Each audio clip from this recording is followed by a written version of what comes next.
बोले, करील ते काय नोहे महाराज, परी पाहे बीज शुद्धांगी, जयाने घातली मुक्तींची गवादी, मिळवली मांदी वैष्णवांची, करील ते काय नोहे महाराज, परी पाहे बीज शुद्धांगी, तुका म्हणे तेथे सुखा काय उने, राही समाधान चित्ताची या, करील ते काय नोहे महाराज, परी पाहे बीज शुद्धांगी, विठ्ठला विठ्ठला विठ्ठला.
परब्रह्म तस्मै श्री गुरवे नमः.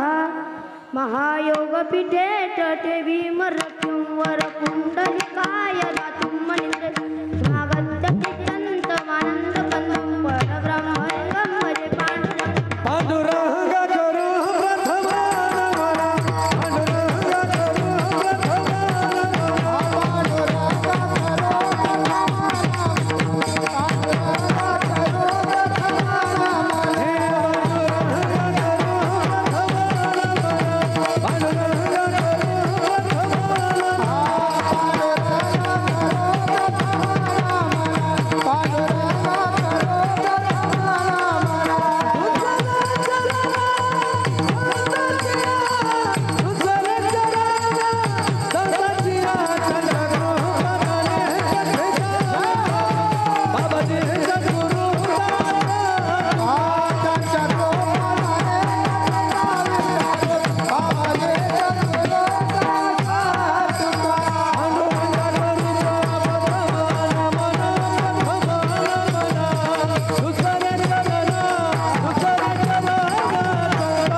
त्यांच्या कृपादाने कथेचा विस्तारू बाबाजी सद्गुरुदास तुका जयांचे केली स्मरण होय सख विद्येचे अधिकरण तेचे बंधू श्री चरण श्री गुरूंचे. ओम नमो ज्ञानेश्वरा, ओम नमो ज्ञानेश्वरा, ओम नमो ज्ञानेश्वरा, ओम नमो ज्ञानेश्वरा, ओम नमो ज्ञानेश्वरा, ओम नमो ज्ञानेश्वरा, ओम नमो ज्ञानेश्वरा, ओम नमो ज्ञानेश्वरा, ओम नमो ज्ञानेश्वरा, ओम नमो ज्ञानेश्वरा.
करा दयाळा तुमचा अनुग्रह लादलो पावन झालो चराचरी मन जीव मारतु तुल्य वेगम जितेंद्रियं बुद्धिमतां वरिष्ठं वातात्मजमुआनरियुद्ध मुख्यं श्रीरामदूतं शरणं प्रपद्ये हे दुःख भाजना मारुतीला हे दुःख भाजना मारुतीला सुंदर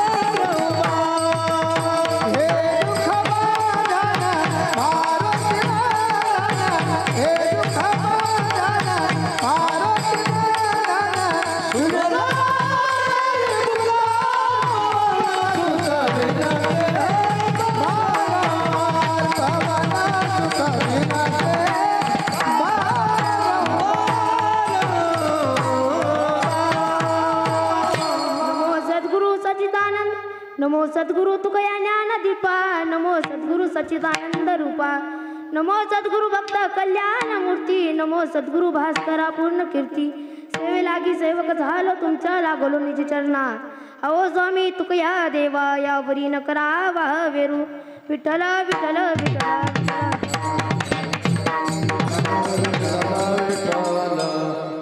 जयाचे द्वारी सोन्याचा पिंपळ अंगे ऐसे बळरेडा बोले करील ते काय नोहे महाराज परी पाहे विजय शुद्ध अंगी प्रस्तुत कीर्तन रूपे सभेसाठी निवडलेला भंग साधू संत वैराग्याचे महामेरू असणारे देऊचे सुप्रसिद्ध संत भगवंताचे लाडके भक्त आणि ज्यांनी शून्यामधून स्वराज्य निर्माण केलं असे छत्रपती शिवाजी महाराज आणि याच छत्रपती शिवाजी महाराजांचे आद्य गुरु म्हणजे जगद्गुरु तुकोबराय आणि याच जगद्गुरु तुकोबरायांचा आजच्या सेवेसाठी निवडलेला उत्कृष्ट असा 4 चरणाचा भंग या भंगातून जगद्गुरु तुकोबराय सांगतात की ज्ञानी यांचे राजयोग्यांची माऊली शतकांचे मायबाप असणारे ज्ञानोबाराय या ज्ञानोबारायांचे श्रीमंत साहित्याच्या आजच्या भंगामधून जगद्गुरु तुकोबराय वर्णन करतात विठ्ठल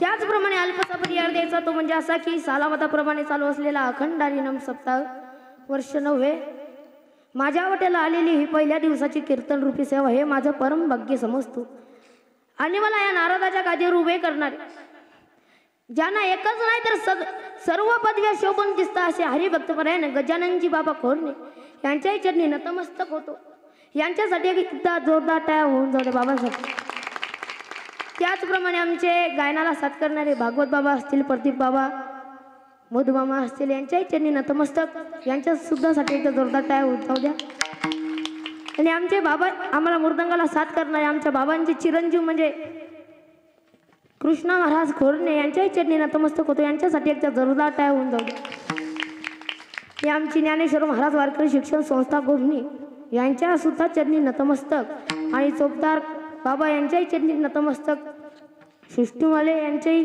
चरणी नतमस्तक साऊंडवाले यांच्याही चरणी नतमस्तक आणि कीर्तनाला सुरुवात विठ्ठल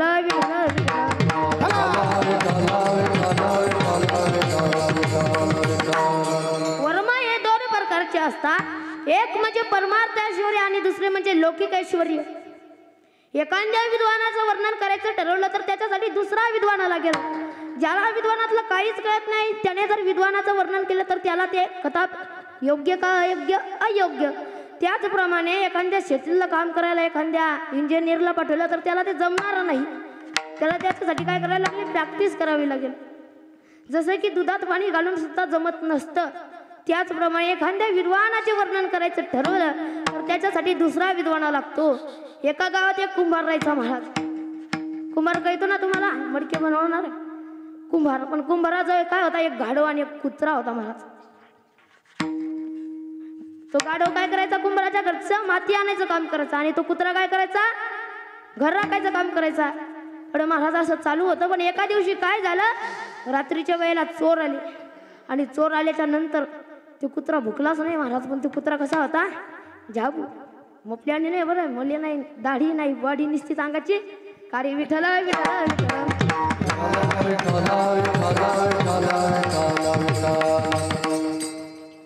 आणि नंतर चोर आल्याच्या नंतर त्या कुत्र्याला पाहून गेले, पण तो गाढव कसा म्हणाला त्या कुत्र्याला, अरे कुत्रिया, मालकाच्या घरचं कुंभाराच्या घरचं मी काय करतो, माती आणायचं काम करतो, आणि तू काय काम करतो, घर लागायचं काम करतो. पण ज्यावेळेस रात्रीला चोर आले त्यावेळेस तू भुकलाच नाही, याचं कारण मला सांग.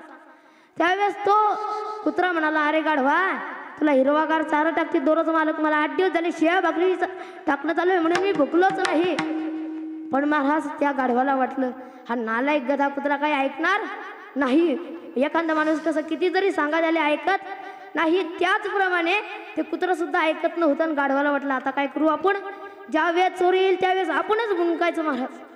मग 1 वर्ष गेलं, 1.5 वर्ष गेलं, ना आले ना महाराज चोर. आणि चोर आल्याच्या नंतर गाढव मोठ्या मोठ्यानं ओरडायला लागला. असं मोठ्या मोठ्यानं ओरडायला लागल्याच्या नंतर मालकाला जाग आली, आणि जाग आल्याच्या नंतर इकडे तिकडे बघितलं, कोणीच नाही. सर्व परिसर ढूंढला, पाहिलं कोणीच नाही. मग त्यावेळेस एक दांडुकनं आणलं महाराज. दांडुकनं काय केलं, हातभर दांडुकनं आणलं, असं आणलं का नाही त्या गाढवाला मोकळच केलं. त्याला दृष्टांत संपला. असं सिद्धांत असा, त्याचं काम त्यानंच करावं. जर काय केलं, कुत्र्याचं काम गाढवाने केलं, कशासाठी केलं बोला. आपल्या मालकाच्या जर घरी जर चोर आले आणि चोरी करून जर गेले तर आपला मालक सुद्धा भिकारी, आणि आपल्याला सुद्धा खाण्याकरता चारा अन्न मिळणार नाही. म्हणून यानं काय केलं, भुंकला, पण शेवटी याला दुःख भोगावं लागलं.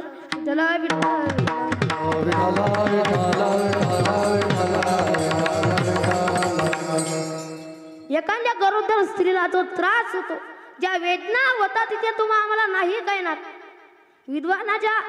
विद्वानाचं जर वर्णन करायचं तर त्याच्यासाठी दुसरा विद्वानाला गेलं. त्याचप्रमाणे एखाद्या आईला ज्या होणाऱ्या वेदना असतात त्या तुम्हा आम्हाला कळणार का महाराज, नाही कळणार. ज्यावेळेस मुलगा आईजवळ असतो त्यावेळेस, आई माझी मायेचा सागर दिला तिने जीवनाकार, आई वडील माझे थोर काय सांगू त्यांचे उपकार, जीवनाच्या वाटेवरती किती असतो त्यांचा आधार. आई माझी मायेचा सागर दिला तिने जीवनाकार.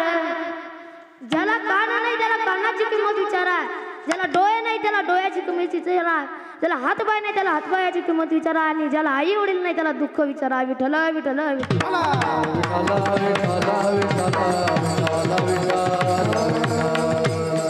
आपण जर शूरवीरांचं वर्णन घेतलं तर तानाजी मालुसरे, बहिर्जी नाईक, छत्रपती शिवाजी महाराज, धर्मवीर संभाजी महाराजांनी इतक्या वेदना सहन केल्या. त्यांनी वेदना सहन केल्या म्हणून आपल्याला एवढे आनंदाचे दिवस आहे. आणि त्यांची जर जयंती असली तर आपण बँड लावून डीजे लावून काय नाचतो, गांजा दारू पिऊन नाचतो महाराज. गाणे म्हणले वाली लावता, सोनू तुझा माझ्यावर भरोसा आहे का, सोनू तुझा माझ्यावर भरोसा आहे का. अरे तुझा बाप तुझ्यावर भरोसा ठेवत नाही ना भल्याला का. सोनू कधी ठेवणार, एवढा रोज तापत नाही. सोनूची माय कशी ढेपची ढेपची, सोनूची माय कशी ढेपची ढेपची, तिला आवडते ढेपची ढेपची. अरे तुझी सोनू उगत नाही गड्या, तुला बाप उगत नाही, तू तिच्या मायवर चालला. म्हणजे असे गाणे लावून त्यांचं वर्णन होणार आहे का, जयंती साजरी होणार आहे का नाही. सुभाष शिवपती हत्यारे गांडे हसतील पोरे शिरो मिरवे रणनगिनी. काय करावं, टाळ लावावं, मृदंग लावावं, त्यांचं जे विचार आहे ते विचार आपल्या मनामध्ये घ्यावे, आणि काय करावं नंतर त्यांची जयंती साजरी करावी. विठ्ठल विठ्ठल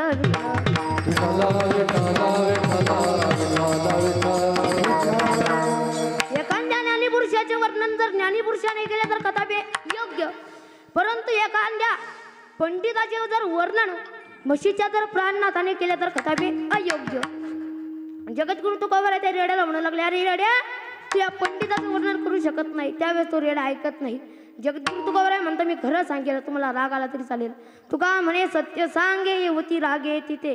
जगद्गुरु तुकोबर आहे म्हणतो, तुम्हाला राग आला तरी चालेल, दुःख जरी झालं तरी चालेल, पण मी काय सांगेल यावेळेस खरं सांगेल. विठ्ठल विठ्ठल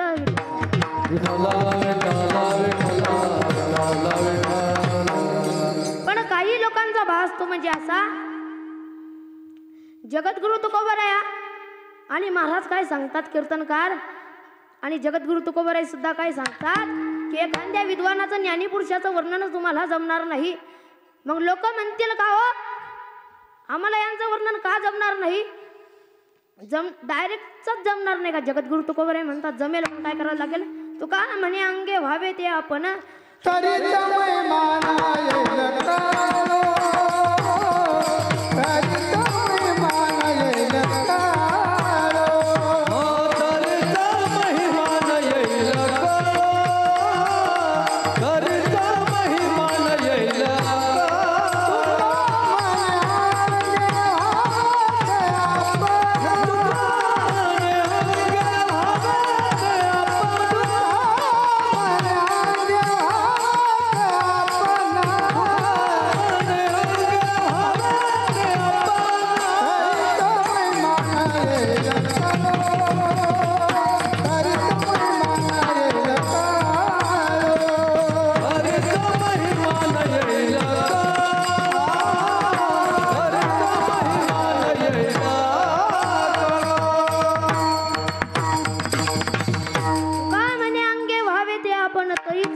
येईल जगद्गुरु तुकोबरे म्हणतात तुम्हाला आधी अभ्यास करावा लागेल, त्याच्याशिवाय तुम्हाला जमेल का.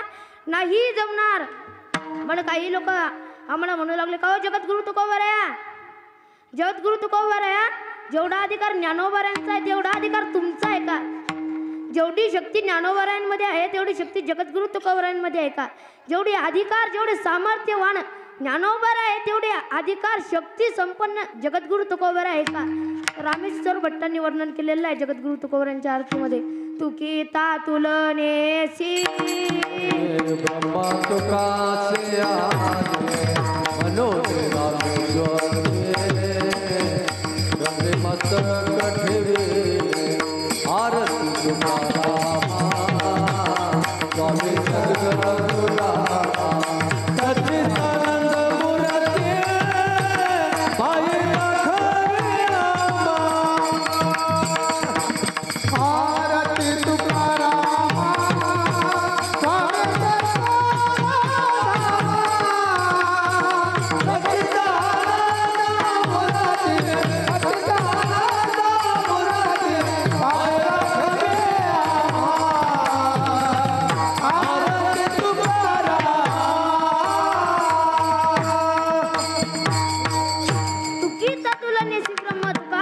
म्हणून रामेश्वरी त्यांनी मस्तक ठेवले.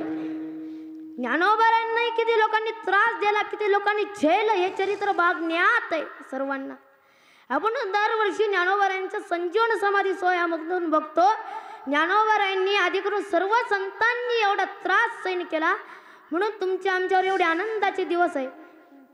विचार करा, ज्या जगद्गुरु तुकोबरांनी तुमचा आणि माझा माथा जाग्यावर येण्याकरता पंचांग वेदातून गाथा लिहिला महाराज. या मात्याने तर त्या गाथ्याचं स्वागत केलंच नाही दादा, पण तो गाथा काय केला, इंद्राणीच्या डोहामध्ये बुडवला. तुम्हाला एक माफी मागून गोष्ट बोलतो, ज्या ज्या जातीमध्ये ज्या ज्या धर्मामध्ये तो जो संत झालेला आहे त्या त्या जातीतल्या त्या त्या धर्मातल्या लोकांनी त्या संताला खूप त्रास दिलेला आहे महाराज.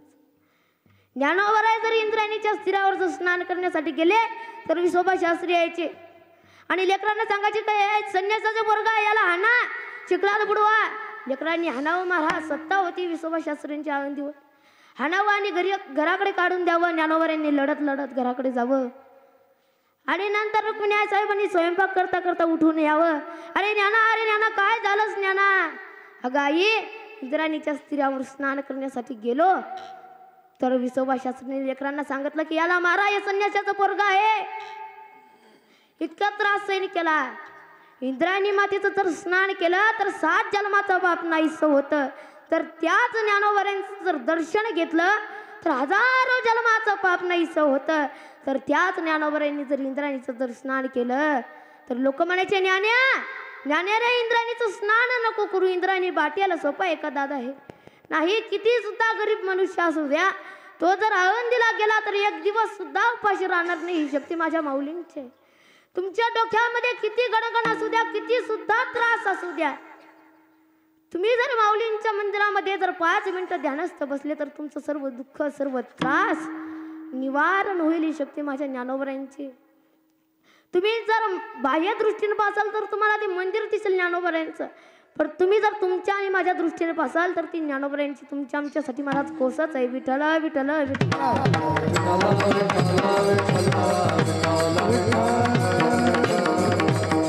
आळंदीमध्ये एका गृहस्थाला मारणं चालू होतं आणि एका गृहस्थाला मारणं चालू होतं. पण इतका मारत होता विसोबा शास्त्री. कोण मारत होता? विसोबा शास्त्री. खूप हाणलं महाराज विसोबा शास्त्रींनी लाकडा खाली. पण तेवढ्यात गावचा पाटील आला. गावचा पाटील म्हणाला, विसोबा शास्त्री तुम्हाला काही बहाणा नाही का? येड्यावाने मारायले. विसोबा शास्त्री कोणाचं ऐकत नव्हते. आणि विसोबा शास्त्री म्हणे, यानं चुकी केली म्हणेली मोठी, याला मी सोडणार नाही. आणि नंतर पाटील सुद्धा चुप बसले. आणि पुन्हा मारायचं तर महाराज विठ्ठलपंत आले आणि गाडी झेलली. महाराज म्हणाले, अहो एवढं तरी काय केलं? म्हणे धर्माविषयी चुकी केली. म्हणे मग धर्माविषयी चुकी केली मग एवढं काय विचार? एवढं मारत असतं का? म्हणे त्याचा जीव जायची आली म्हणे. आणि नंतर महाराज विसोबा शास्त्री म्हणाला, अरे संन्याशा, तुला खाण्याकरता भाकरी नाहीत रे, तू आळंदीमधून भाकरी नेतो आणि मला शहाणपणा शिकवतो. गावकरी म्हणते, आजपासून याला कोणीच अन्न द्यायचं नाही. या संन्याशाला विठ्ठलपंताला यांचं घर वाईट टाकायचं. आणि यांच्या घराला जर कोणी अन्न दिलं तर त्या घराला सुद्धा वाईट टाकल्या जाईल. सर्व लोक घाबरू लागले. महाराज विठ्ठलपंत लढायला लागले. अरे भगवंता, मी दुसऱ्यासाठी काय केलं? धावून गेलो पण शेवटी मलाच दुःख भोगावं लागलं रे भगवंता. विठ्ठल विठ्ठल.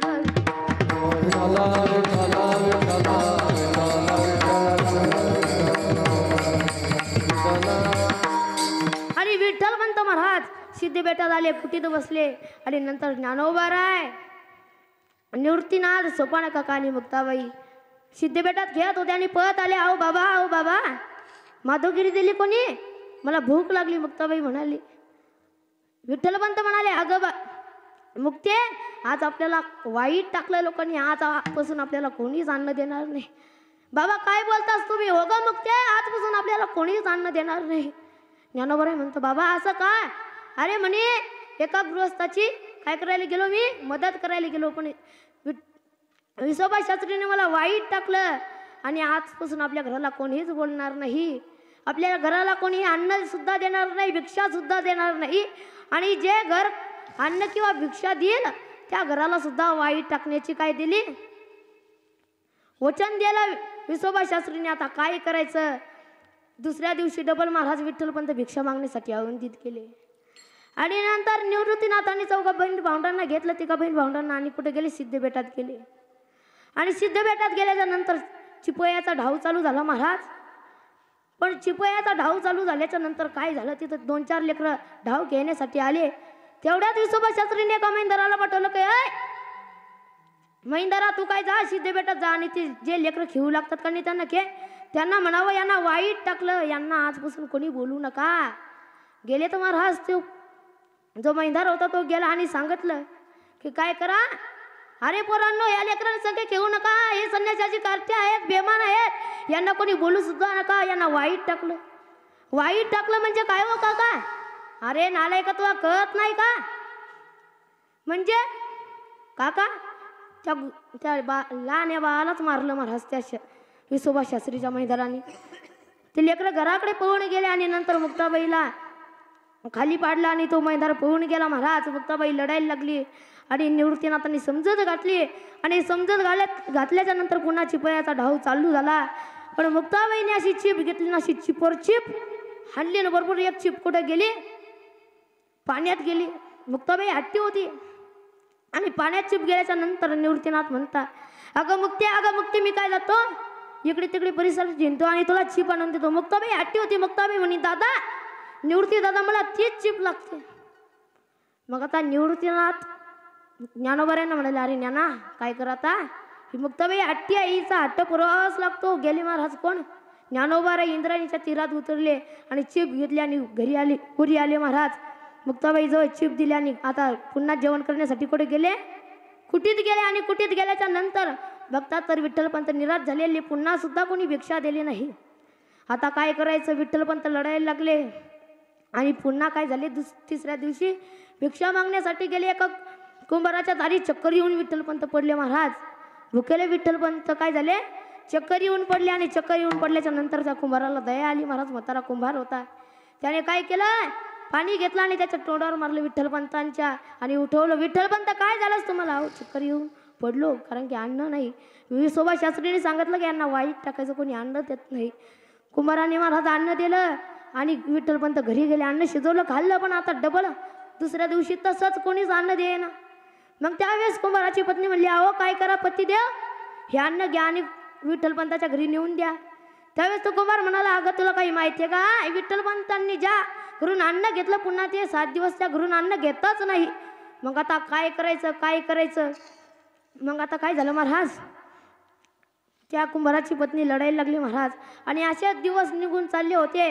पण 21 विठ्ठलपंतांना वाटलं की इतके लोक त्रास देतात, इतके लोक छेतात, आता आपल्याला काय करायचं, बैठकच भरवायची. आळंदीमध्ये बैठक भरवली महाराज.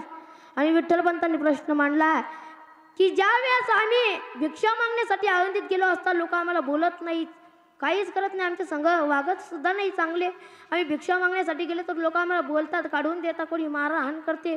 याच्यासाठी आम्हाला काय पाहिजे, न्याय पाहिजे. आणि त्यावेळेस न्याय द्यायला महाराज ब्राह्मणांनी तुम्हाला एकमेव न्याय, पण तुम्ही ते काय, तुम्ही तो न्याय भोगू शकणार नाही. इतकं मोठं शिक्षा ती भोगूच तुम्ही शकणार नाही. मग काय करायचं महाराज?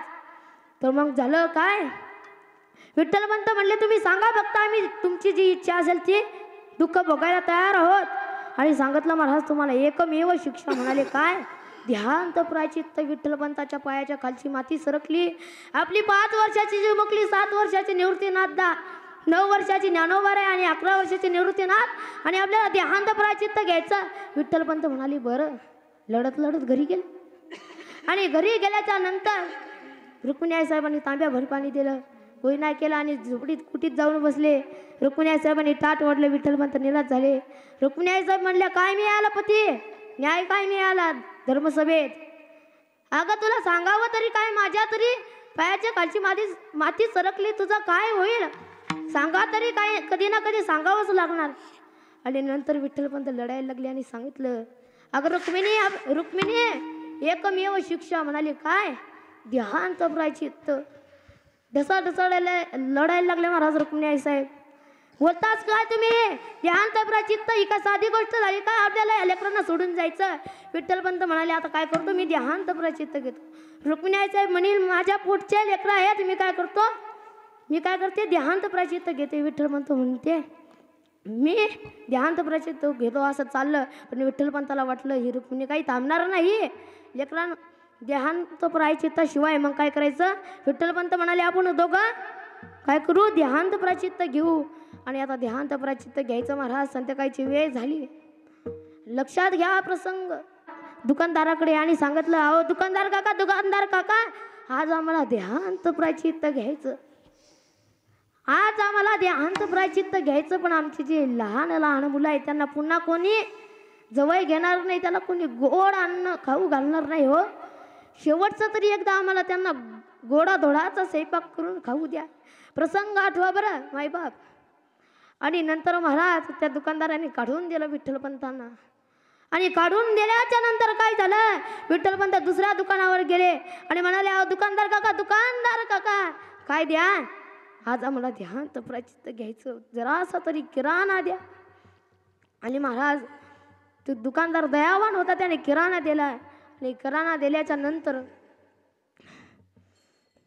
विठ्ठलपंत सिद्धेबेटात गेले आणि रुक्मिणी आईसाहेबांचं वय किराणा दिला. आणि म्हणाले, रुक्मिणी बघ हा किराणा आणला, त्या दुकानदाराने उधार किराणा दिला ग, पण आता काय करायचं, गोडाधोडाचा स्वयंपाक करायचा. आपण आपल्या लेकरांना पुन्हा कधीच भेटणार नाही. विठ्ठल विठ्ठल विठ्ठल.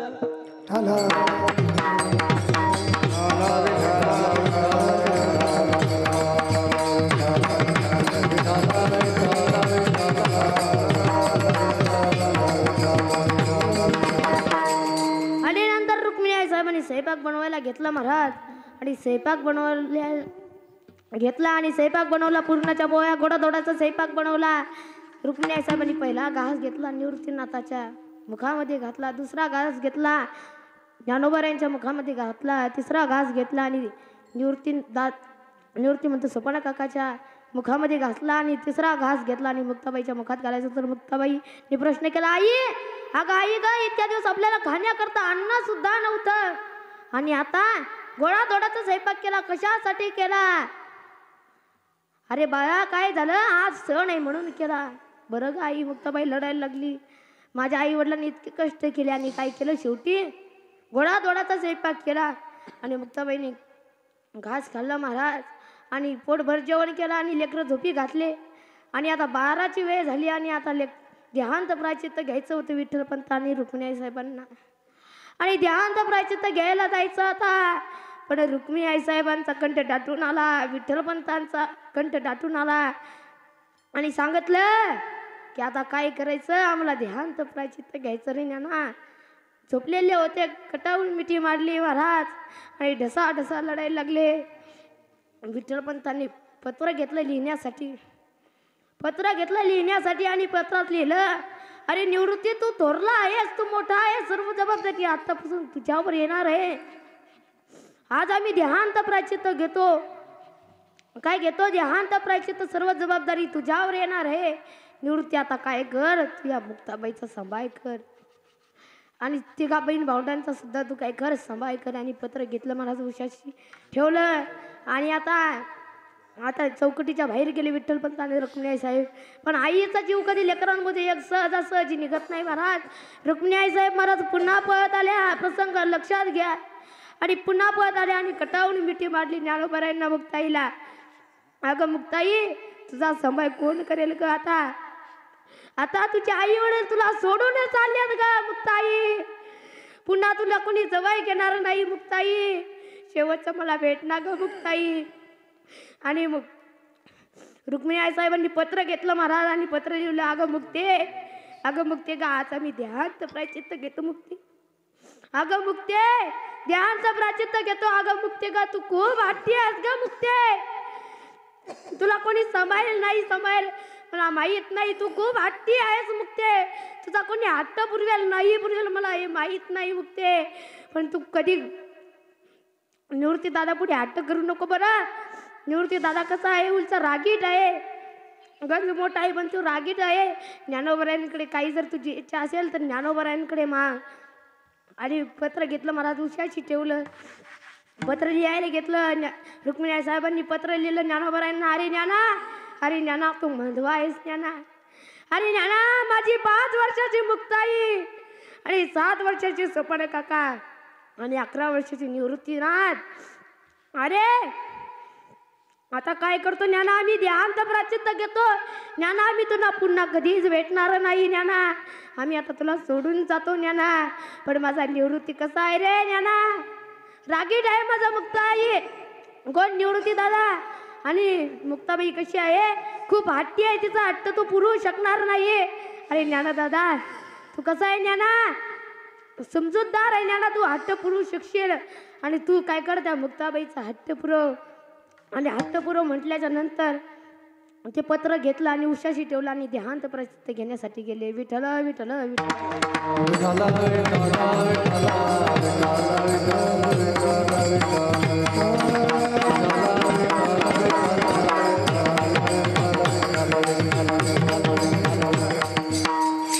आणि नंतर देहांत प्रायचित्त घेतलं. सकाळचे 4 वाजले.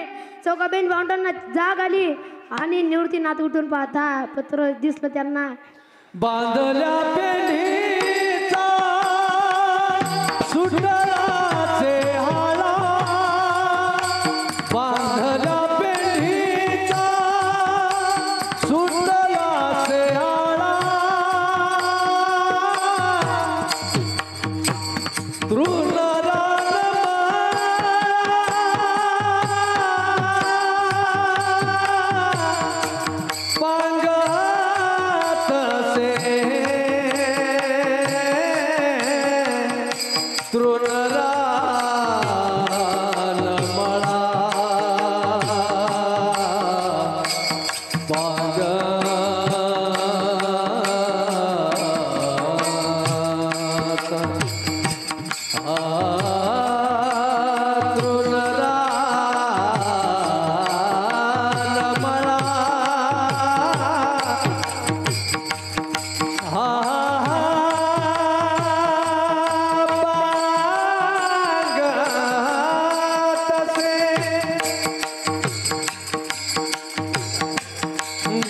जवळीच खेळा जाऊ नका दूरी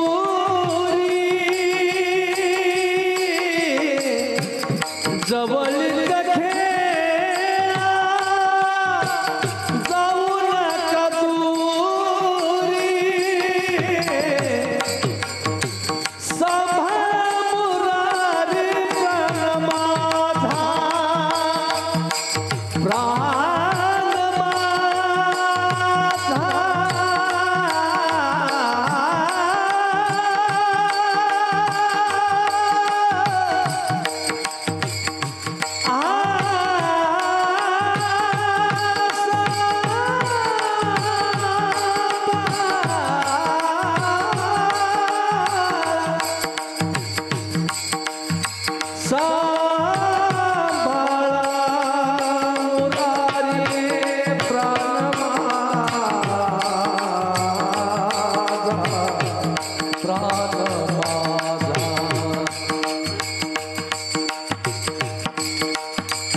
बांधल्या पेढीचा सुटला चेहरा बांधल्या पेढीचा सुटला चेहरा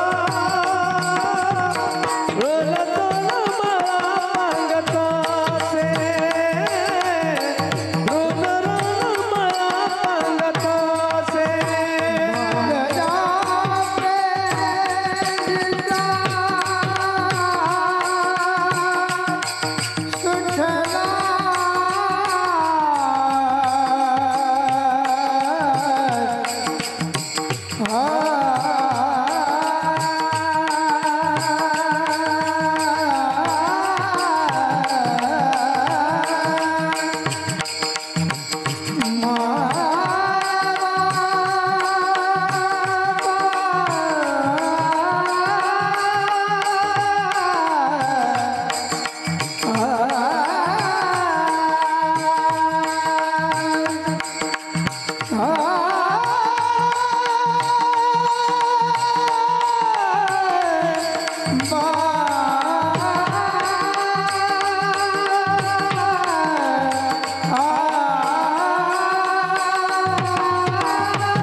दुःख झालं महाराज. ज्ञानोबा यांनी पत्र वाचलं.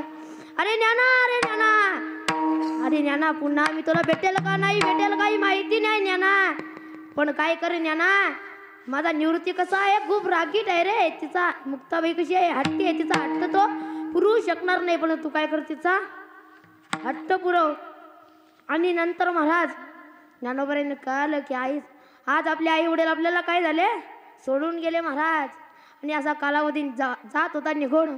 पण एका दिवशी मुक्ताबाईला मांडे खाण्याची इच्छा झाली आणि ज्ञानोबरायांकडे इच्छा केली. अरे ज्ञानदादा, अरे ज्ञानदादा, मला काय झाली, मांडे खाण्याची इच्छा झाली. मी मांडे करते, सर्व अन्नधान्य आहे, पण काय करतो, एकदा तरी खापर आण, कारण की काय लागतं, मांडा भाजण्यासाठी खापर लागतं. ज्ञानोबाराय गेले महाराज आणि खापर मागितलं. कुंभारवाड्यात गेले आणि खापर मागितलं.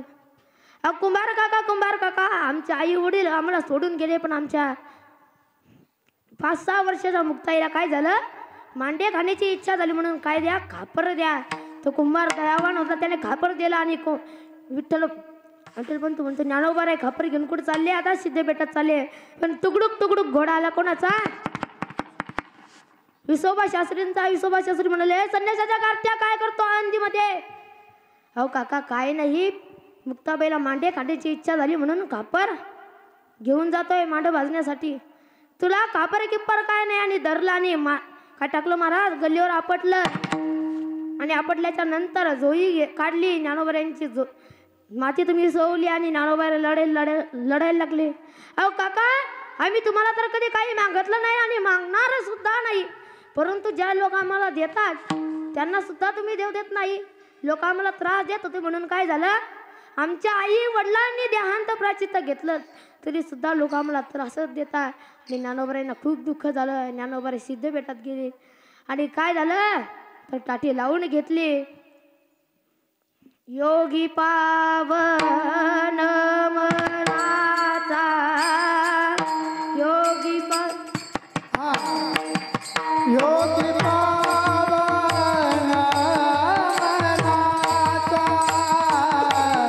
योगी पावन मनाचा योगी पावन मनाचा योगी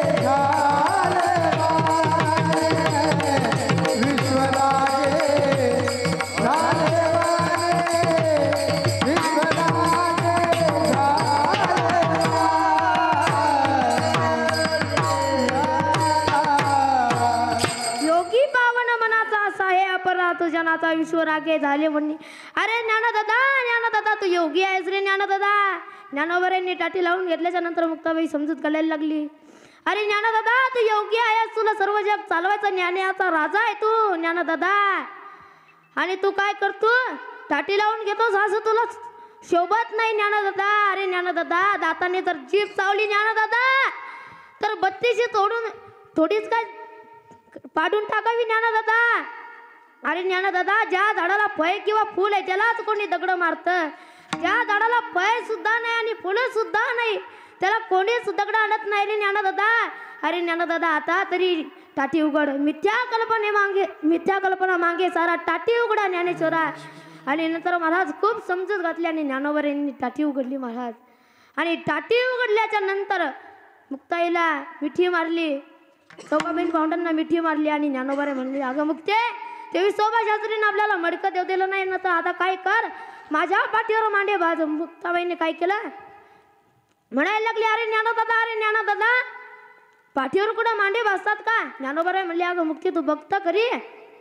आणि महाराज वस्त्र काढले एका साईडला ठुले. ज्ञानोबारांनी लाल बुंद पाड झाली आणि खिडकीच्या तिथून कोण पाहत होतं विसोबा शास्त्री आणि एक ब्राह्मण पाहत होता की खरोखर या ज्ञाना कसा आहे चमत्कारी एका दाटूनच ठाणाटून शिकून आले बघूच आपण. आणि ज्ञानोबारांची लाल बुंद पाड झाली. महाराज मुक्ताबाईने मांडव केलं आणि पाठीवर टाकलं कोणाच्या ज्ञानोबारांच्या. आणि मांडव भाजलं महाराज. नंतर कोण विसोबा शास्त्री आणि आले आणि चरणी लीन झाले आणि सांगितलं की अहो ज्ञानोबा रे, आम्हाला जे दुःख झालं तुम्हाला ते सहन करा, पण आम्ही आता चरणी लीन झालो, आम्हाला काहीतरी शिक्षा द्या बाबा, आम्ही तुम्हाला काही दिलं, मोठं दुःख दिलं. ज्ञानोबा रे म्हणले तुम्हाला काहीच शिक्षा नाही. विठ्ठल विठ्ठल.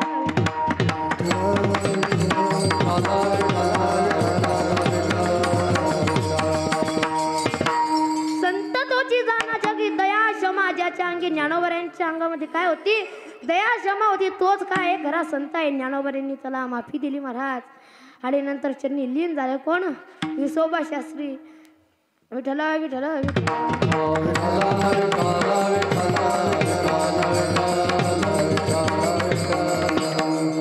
आता ज्ञानोबा आणि चौघबहीण भावंड कुठं गेले? पंढरपूरला गेले. आणि ज्ञानोबारायांनी कोणाला प्रश्न केला? नामदेव महाराजांना प्रश्न केला. नामदेव महाराज तुम्ही काय चला, आता मला तीर्थयात्रा करायची, तीर्थयात्रेला चला. आणि तीर्थयात्रेला घेऊन गेले नामदेवरायांना. विठ्ठलाचा आदेश काढला आणि घेऊन गेले. 7 पुऱ्या 4 धाम 12 ज्योतिर्लिंग असं सर्व तीर्थयात्रा झाली. आणि ज्ञानोबाराय आणि नामदेवराय पुन्हा कुठं आले? पंढरपूरला आले. आणि भगवंताला काय केले? विनंती केली. आता मी काय करतो? तुझ्या पायरीशी समाधी घेतो. भगवंत म्हणाले तू इथं घेऊ नको. मग कुठं घे? ज्ञाना तुझा जन्म कुठं झाला त्या ठिकाणी किती ते काय केलं? भगवान शंकर आणि इंद्रदेवाने सुद्धा तप केलेलं आहे. तिथं पुण्य ठिकाण आहे. काय ती आळंदी गावा पुण्यभूमी ठाव.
भगवंत ज्ञानोबारायांना म्हणू लागले ज्ञाना तू कुठे घे? आळंदीला समाधी घे. तुझी जिथे 108 वेळा तू जिथे समाधी घेतलेली आहे त्या ठिकाणी पुन्हा समाधी घे. आणि तिथे काय शिवपीठ हे जुनाट ज्ञानाबाई तिथे मुकुट इतकं शिवपीठ जुनाट आहे. आणि तिथे काय कर तू समाधी घे. आणि ज्ञानोबारायांनी स्वीकारलं. भगवंता तुम्ही जसं सांगेल मी तसं वागेल. आणि नंतर ज्ञानोबाराय आणि नामदेव महाराज आदी करून सर्व संत कुठं आले महाराज? सर्व दिंड्या आळंदीला आल्या आणि जय घोष करू लागल्या विठ्ठल विठ्ठल विठ्ठल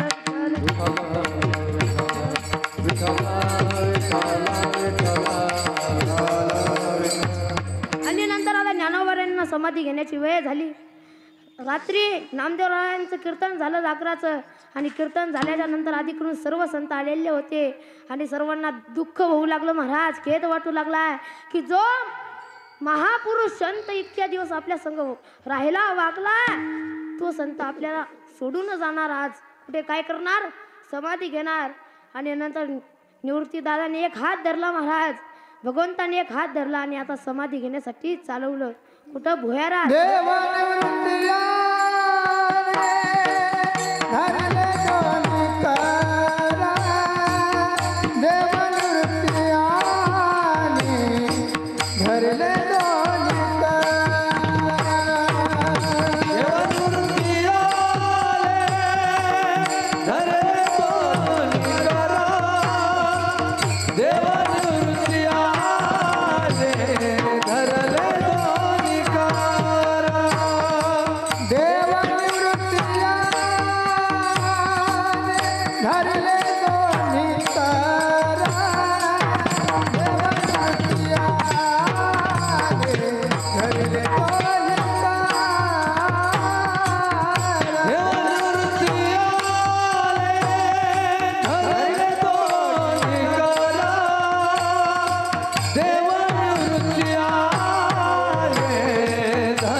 जातो ज्ञानेश्वर बैसावया नदीची या माझ्या घातले माझं वन तैसे जनवन कालवले. आणि ज्ञानोबाऱ्यांना आता समाधीत भैरात जायचं होतं. पुढे ज्ञानेश्वरी ठेवली महाराज. आणि नामदेवरायांच्या 4 पुत्रांनी नारा विठा गोदा महादा पाठविला. झाडविली जागा समाधीची आणि समाधीची जागा झाडून गिडून फुलं गिलं टाकले महाराज. पुढे ज्ञानेश्वरी ठेवली आणि ज्ञानोबाऱ्या आसनावर जाऊन बसले. आणि त्यावेळेस स्वर्गातले देव सुद्धा काय टाकू लागले, फुलं टाकू लागले. आणि किती गर्दी झाली. विमानाची दाटी पुष्पांचा उशाव स्वर्गाहून देव करीताची. स्वर्गाहून देव फुलं टाकायला लागले महाराज. सर्वांना दुःख वाटू लागलं आणि ज्ञानोबाऱ्यांना समाधी लागू झाली. आणि नामदेव महाराज त्यावेळेस म्हणतात, नामा म्हणे आता लोपला दिन कर. बाप ज्ञानेश्वर समाधीस्थ. बापाने काय घेतली, आता समाधी घेतली. कारण की तो ज्ञानाचा काय आहे महाराज, बापच आहे. विठ्ठल विठ्ठल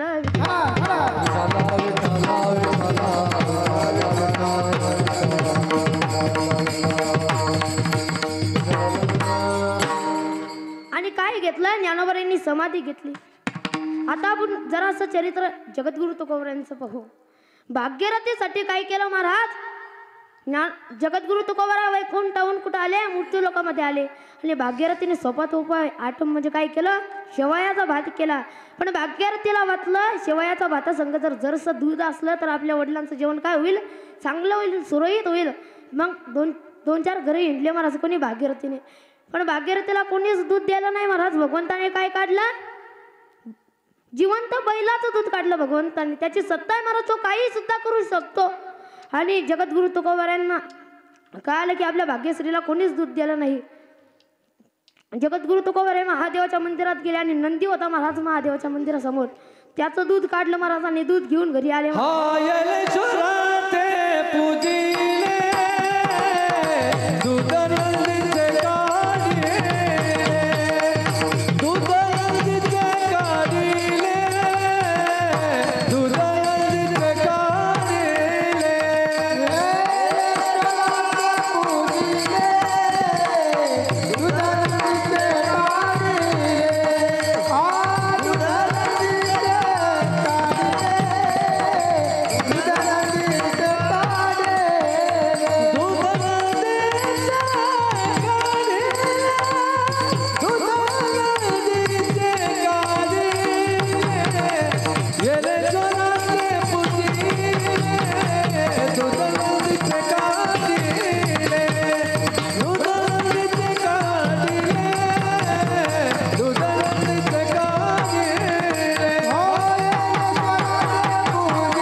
दगडाच्या नंदीचं महाराज पाषाणाच्या एवढी शक्ती कोणाची होती जगद्गुरु तुकोबारायांची. भगवंतापेक्षा सुद्धा अधिकार जगद्गुरु तुकोबारायांचा होता. तुकाराम तुकाराम नाम घेता कापे मग. जगद्गुरु तुकोबारायांचं जर नाम घेतलं तर जागावर यम कापायचा एवढी शक्ती जगद्गुरु तुकोबारायांची होती. एवढा अधिकार जगद्गुरु तुकोबारायांचा होता. जगद्गुरु तुकोबारायांना एकदा छत्रपती शिवाजी महाराजांनी नजराना म्हणून भेट पाठवलं काही वस्तू. पण त्यावेळेस जगद्गुरु तुकोबाराय म्हणता आम्हाला काहीच नको दिवट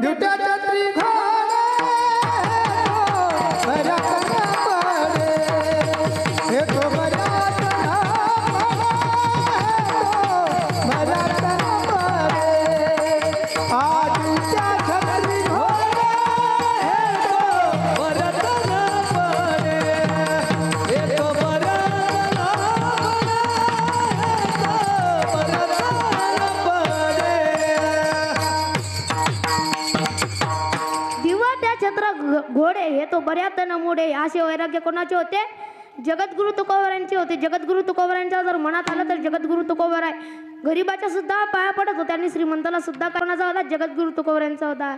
एकदा ज्ञानोबारायांच्या दारामध्ये एक धरणेकरी धरणात घेऊन बसला. ज्ञानोबाराय आम्हाला काय द्या सुख मिळालं पाहिजे शांती मिळाली पाहिजे.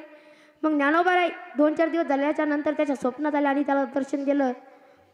तू काय कर देहूला जा तुला तिथे काय भेटेल एक साधू भेटेल संत भेटेल त्याचं नाव काय जगद्गुरु तुकोबाराय आणि ते तुला निश्चित त्याचा मार्ग सांगतील. आणि नंतर त्या धरणेकरांनी ऐकलं महाराज आणि कुठे गेला तर धरणेकरी गेला देहूला आणि जगद्गुरु तुकोबारायांच्या भंडारा डोंगरावर श्री संताची या माता चरणावरी साष्टांग हे करी दंडवत साष्टांग दंडवत घातले. आणि जगद्गुरु तुकोबाराय म्हणले कार्यगृहस्थात कुठून आलाच. त्यावेळेस तू धरणेकरी म्हणतो अहो मी धरणेकरी आहे. ज्ञानोबारायांच्या दारामध्ये मी काय केलं धरणं धरून बसलं. ज्ञानोबाराय माझ्या स्वप्नात आली मला दर्शन दिलं आणि सांगितलं की सध्याच्या घडीला माझा कोर्ट बंद आहे तू कुठे जा देहूला जा तुला ते जगद्गुरु तुकोबाराय निश्चितच सुखाचा मार्ग कुठे आहे ते सांगतील. पण त्यावेळेस जगद्गुरु तुकोबाराय म्हणतात माझं पामर आहे काय थोरपण पायीची वाहन पायी बरी काय ज्ञानेश्वरी उन्हीचेनी पाठविले धरणे. ज्या ज्ञानोबारायांनी तुम्हाला आमच्याकडे पाठवलं त्या ज्ञानोबारायांजवळ काय कमी आहे महाराज. जगद्गुरु तुकोबाराय पहिल्या चरणात सांगतात जयाची सोन्याचा जयाची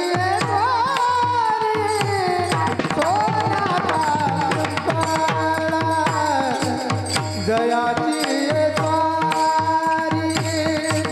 सोन्याचा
जयाची ये द्वारी सोन्याचा पिंपळा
जयाची ये द्वारी सोन्याचा पिंपळा येडा बोलले इतकं बळ ज्ञानोबरांच्या अंगामध्ये की ज्ञानोबरांनी काय केलं रेड्याच्या मुखातून वेद बोलवला महाराज कुठं गेले न्याय मागण्यासाठी शुद्धीपत्र आणण्यासाठी पैठणला गेले चौघ बहीण भावंड आणि चौघ बहीण भावंडा पैठणला गेल्याच्या नंतर धर्माधिकाऱ्याला म्हणू लागले आम्हाला काय द्या शुद्धीपत्र द्या त्यावेळेस तो धर्माधिकारी म्हणला तुम्हाला का नाही शुद्धीपत्र काही मिळणारच नाही मग त्यावेळेस ज्ञानोबरांनी सर्व गोष्ट सांगितली की आमच्या आई वडिलांनी देहांत प्रायश्चित्त घेतला असं झालं तसं झालं मग त्या शास्त्रज्ञ तंत्रज्ञ खूप हुशार लोकांनी काय केलं महाराज सर्व आपापले ग्रंथ उघडून पाहिले पण याचं उत्तर कोणत्याच ग्रंथात नव्हतं मग काय करायचं तर तो धर्माधिकारी म्हणले तुम्हाला काय देतो मी न्याय देतो न्याय म्हणजे शुद्धीपत्र देतो पण त्यावेळेस एक गावातला ब्राह्मण बोलला तुमचं नाव तरी काय त्यावेळेस ज्ञानोबरांनी सांगितलं निवृत्ती ज्ञानदेव सोपाने मुक्ताबाई त्यावेळेस तो ब्राह्मण बोलला नाव ते लिहित चांगलं रे ज्ञान्या ज्ञान्या कोणाचं नाव त्यावेळेस तो ज्ञानोबराय म्हणता माझंच नाव ज्ञान्या आहे म्हणता मग तू जा आणि त्या रेड्याचा सुद्धा आत्मा एकच का म्हणतात हो ज्ञानोबराय म्हणतात हो जसा की सूर्य एकच पण तो कसा सर्व भौतिक सुखरूप म्हणजे कसा एकच सूर्य आहे पण तो चौकडं प्रकाश देतो त्याचप्रमाणे माझा आणि त्या ज्ञानोबर त्या रेड्याचा सुद्धा आत्मा काय आहे एकच आहे विठ्ठल विठ्ठल विठ्ठल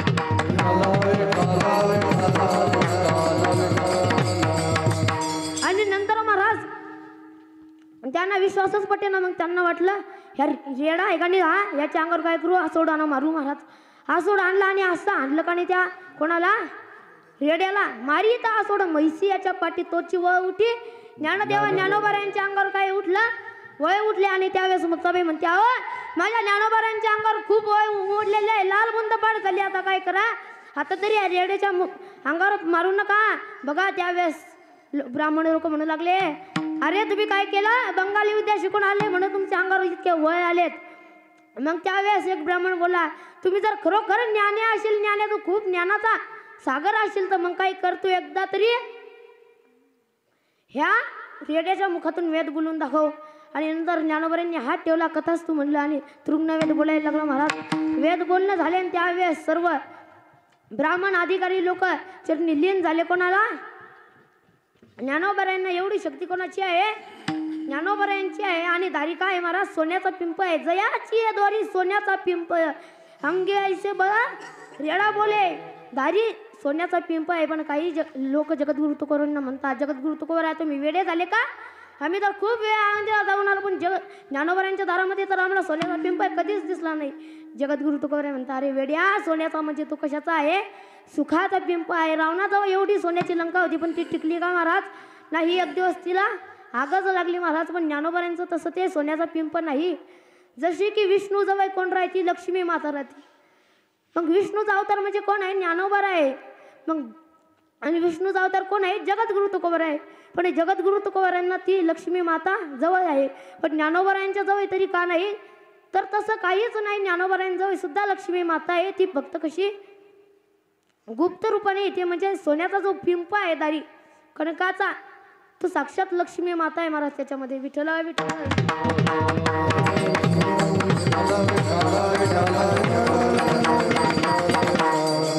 साक्षात काय आहे सोन्याचा पिंप आहे. म्हणजे लक्ष्मी माता आहे त्याच्यामध्ये. म्हणून जगद्गुरु तुकोबराय म्हणतात सोन्याचा पिंप आहे. पण काही लोक म्हणतात आम्ही खूप वेळा जाऊन आलो कुठं आळंदीला आणि ते पिंपळाचं झाड पाहिलं पण त्याच्यामध्ये आम्हाला काही लक्ष्मी माता दिसली नाही आणि सोनं सुद्धा दिसलं नाही.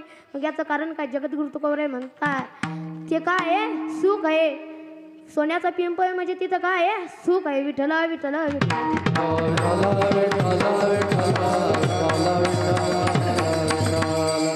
चांगदेवाचा काय केला महाराज? चांगदेव वाघावर बसून आला. गायामध्ये मोठा लट, साप हातामध्ये मोठे लट्टे, काडी किडी असा मोठा वेश धारण करून आला आणि ज्ञानोबारांना म्हणू लागला पत्र पाठवलं की अय ज्ञान्या माझ्या भेटीसाठी येणार का? मी तपस्वी महात्मा आहे तुझ्या आता तर पात्रत असल. आणि नंतर ज्ञानोबारांना राग आला. ज्ञानोबाराय भिंत चालवत आले महाराज कुठे? चांगदेवा पुढे. आणि काय झालं? चांगदेव हाप झाले आणि नंतर चरणी लीन झाले. कोणाला? ज्ञानोबारांना. आणि गुरुपुत्र केलं कोणाचं? मुक्ताबाईने. 1400 वर्ष जगलेला महात्मा तर 7-8 वर्षाच्या मुलीला जर चरणी लीन होत असेल गुरु मानत असेल तर केवढी शक्ती म्हणावी मुक्ताईची. सांगदेव म्हणे आजी जन्म आलो गुरुपुत्र झालं मुक्ता झालो. मुक्ताईचा गुरुपुत्र झालो मुक्ताईचा. एवढी शक्ती कोणाची आहे महाराज? ज्ञानोबारायांची महाराज. म्हणूनच जगद्गुरु तुकोबराय म्हणतात महाराज काही सुद्धा करू शकतात. हेच महाराज दुसऱ्या चरणात सांगतात. करीला ते काय रोहे महाराज करीला ते काय रोहे महाराज करीला ते काय रोहे महाराज करीला ते काय रोहे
शुद्धांग जगद्गुरु तुकोबराय म्हणता महाराजांच्या मनात आलं तर ज्ञानोबाराय काही सुद्धा करू शकतात. फक्त काय पाहिजे? आपल्या मनामध्ये शुद्ध हेतू पाहिजे. पण तो धर्मेकरी म्हणू लागला आणि मला सुख मिळालं म्हणजे झालं का? पण नाही. जगद्गुरु तुकोबराय म्हणतात नाही त्याच्यासाठी मुक्ती मिळाली पाहिजे. हेच महाराज तिसऱ्या चरणात सांगतात.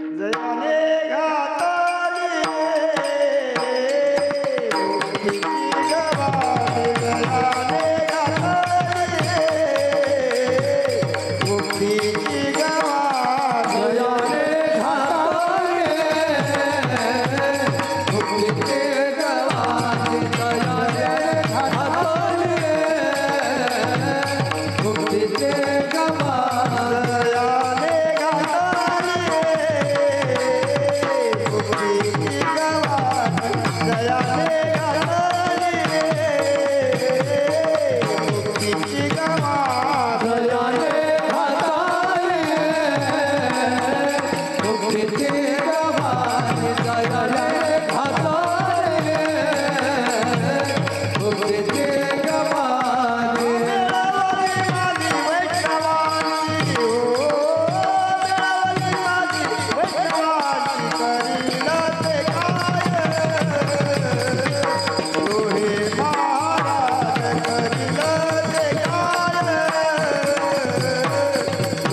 वैष्णवांची गवादी या शब्दाचा अर्थ म्हणजे अन्नछत्र.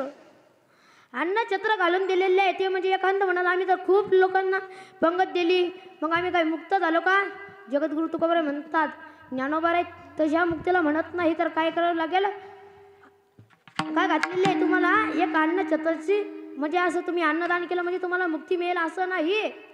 पण तुम्ही काय करा सतत विठ्ठल विठ्ठल म्हणा काहीतरी नाम जप करा नंतर तुम्हाला काय होईल काहीतरी सुख मिळेल असं जगद्गुरु तुकोबाराय म्हणतात. आणि तुम्हाला काय मिळेल मुक्ती सुद्धा मिळेल. आणि तुम्हाला सुख कुठे आहे तर ज्ञानोबारायांच्या पायी आहे हेच मला शेवटच्या चरणात सांगतात. तुका मानते सुखा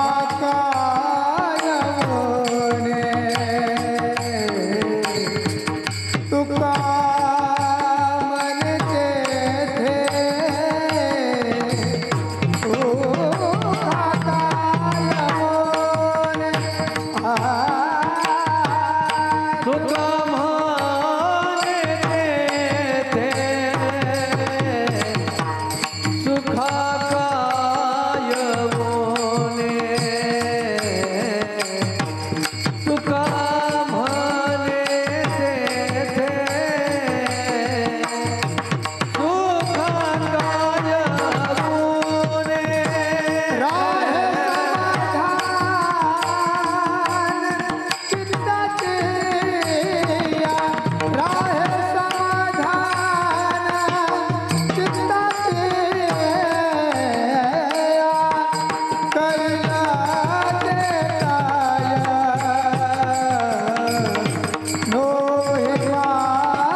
चित्ताची या जगद्गुरु तुकोबराय म्हणतात तुम्ही फक्त आळंदीला जा आणि ज्ञानोबरायांचं दर्शन घ्या, तिथं काहीच सुख कमी नाही. आणि आपल्याला जर आळंदीला जर नाही जायला गेलं तर नका जाऊ, पण इथं तरी विठ्ठलाचं नामचिंतन घ्या. एकदा सर्वांनी हात वरी घ्या महाराज, एकदा भजन करा. विठोबा रखुमाई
घेतले का? हात खाली, हात खाली घ्या म्हणलं.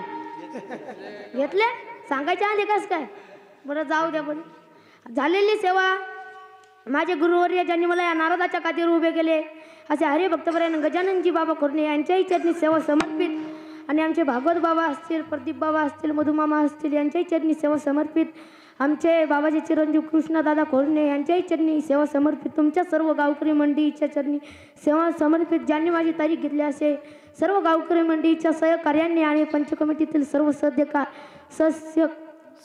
सदस्य कार्याने काय केली माझी तारीख घेतली त्यांच्याबद्दल त्यांच्या सुद्धा चरणी सेवा समर्पित. आणि ज्ञानेश्वर महाराज वारकरी शिक्षण संस्था आमच्या वारकरी शिक्षण संस्थेने सुद्धा सहभाग घेतला, यांच्या सुद्धा चरणी सेवा समर्पित. तुमच्या गावकरी बाहेरगावून आलेले सर्व मंडळी विष्णू काका असतील सर्व गावकरी मंडळींच्या चरणी सेवा समर्पित आणि सेवेला पूर्ण विराम. ज्ञानेश्वर